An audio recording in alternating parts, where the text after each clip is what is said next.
we started up, there was a strange vibration. Better, we got within 400ths of the lap record. Welcome to the channel. My name's Adam, and in today's video, we're going to talk about should I LS swap my RX-8?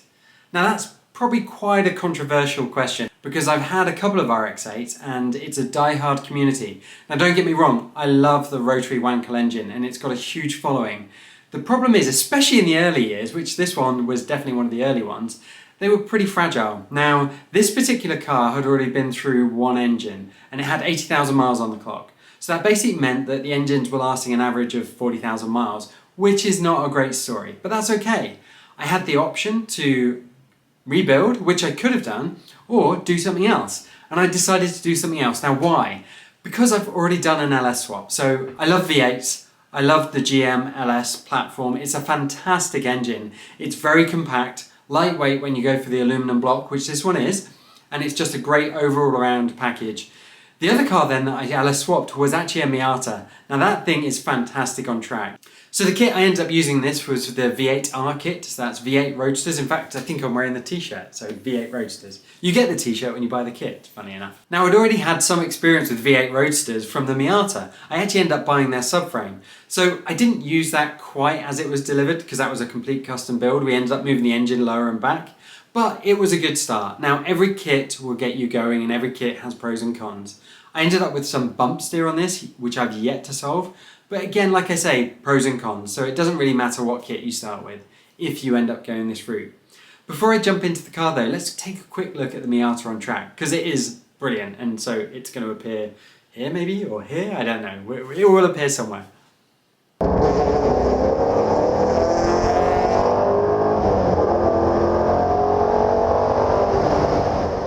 So there's the Miata, and as you can see, it pretty much blows away everything on track.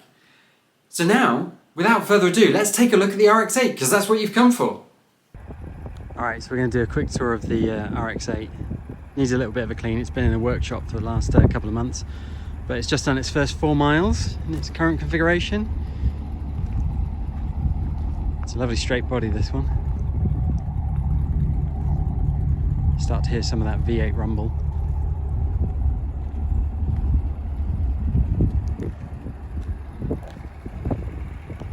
So we'll go and have a look under cover, or under the hood. I need to still put in one of the oil coolers, probably for transmission eventually. But you can see the LRB under tray there. Still needs finishing up, need to reroute some of the oil lines. Then inside, buttoned all this up today. So excuse HP tuners there, but all the dash is working. Don't know if you can see that, probably a bit light.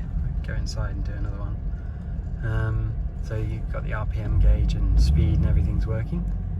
And then down here, we've got a little 3-pack of gauges. So that's the air fuel ratio, as well as the, eventually once I get HP tuners disconnected, this will do all of the CAN logging. And so at the moment, you can see there that HP tuners is running. Everything seems to be pretty happy at the moment. But we'll show you underneath. And then we'll get it up in the air.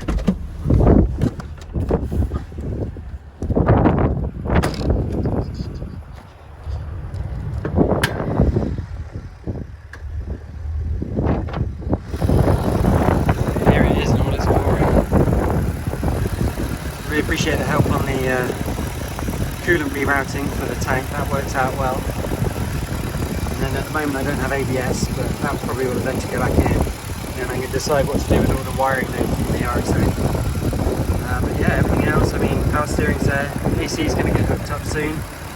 This is where the fuse box ends up going, and the ECU has been buried down there. But yeah, it's just ticking over nicely at the moment. So let's get it in the shop and get it up and have a look. Okay, here's the car from underneath. So you can see we've got the LRB under tray.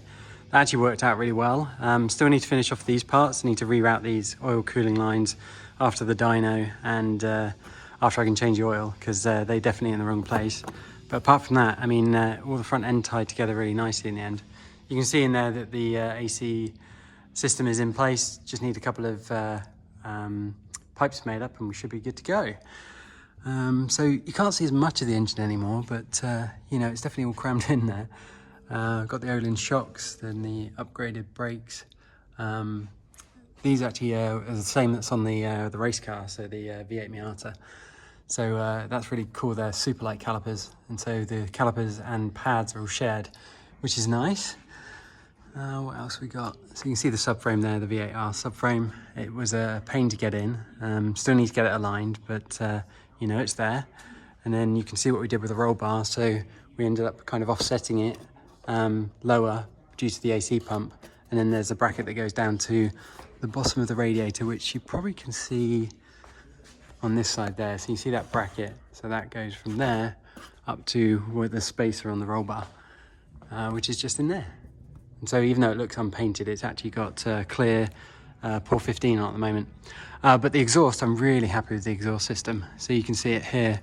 It's beautiful work, like absolutely fantastic. That was done by 515 down in Kansas City. So he did an amazing job. Under here is effectively there's the fuel filter and there's a couple of brake line connections. So I just made these shields. They're not the most pretty thing in the world, but they're functional. And then back here's the regulator. So there's basically a regulator under there. And again, just a shield to try and protect it a little bit. So as you see though, the exhaust, I mean, it's just fantastic and it sounds great at idle. And you can see the drive shaft there. Look at these brackets. They're just really quite impressed with what they did. And then all the way at the back. Now, the diff, that's interesting. You can see it's probably dripping a little bit. So it's not any of the seals, thankfully. It's already been resealed twice now. Turns out, I think, that it's actually a little bit over full. So it's actually puking from the top. You probably can't see it, but yeah, it's puking from up there. So need to look into that. When I filled it, it did take a lot more volume than I expected, but apparently this rear case does that. So need to look into why it's puking. It does feel quite hot as well, so really need to kind of dig into that one. But anyway, just to kind of finish off the exhaust, there's the I can't remember how you pronounce it. Is it G-Ready or Greddy? However it is. Anyway, so that was the old exhaust on the RX-8. It was widened back here to basically make this fit in. And then you saw the X-pipe down there. But that actually came out really nice. So all needs to be cleaned up now. So yeah, it's getting there. It's going to be hopefully dynoed in a couple of weeks. And then we can go and start having some fun with it. So what did you think?